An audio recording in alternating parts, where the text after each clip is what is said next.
one of the things that's come out of the biology of aging field in a few recent years is something that's been percolating for quite some time, but it finally has a name, and that is geroscience. And so the idea is here that instead of going after each disease one at a time, as we do with NIH, with all our institutes that are somewhat siloed, the idea is instead to go after disease vulnerability. And this is something that's shared as a function of age. And it touches on diseases that are completely different from each other.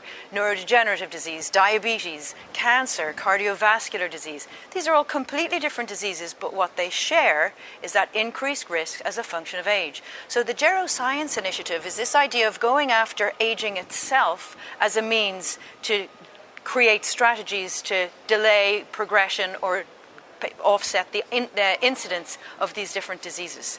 So this is a kind of paradigm shift where we're looking at an underlying shared mechanism in disease vulnerability rather than each of the individual diseases themselves. And I think all of these institutes would do well to consider aging as a part of their research program. So many of the things that we're interested in curing right now have an age component. And if you're not studying them in aged animals or aging models, then you're missing some of the picture.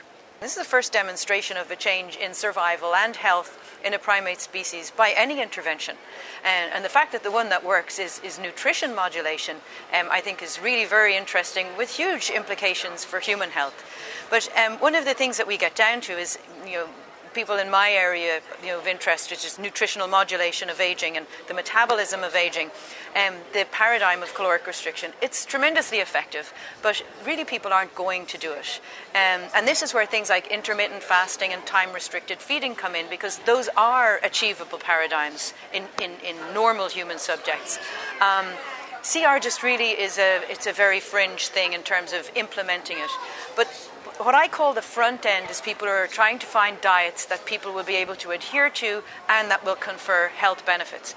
At the back end, there are people who will take a paradigm that works and then try to understand how it works. So I'm back end and Walter's front end, and many of my other colleagues I would consider front end. So we have this paradigm. It's tremendously effective in rodents.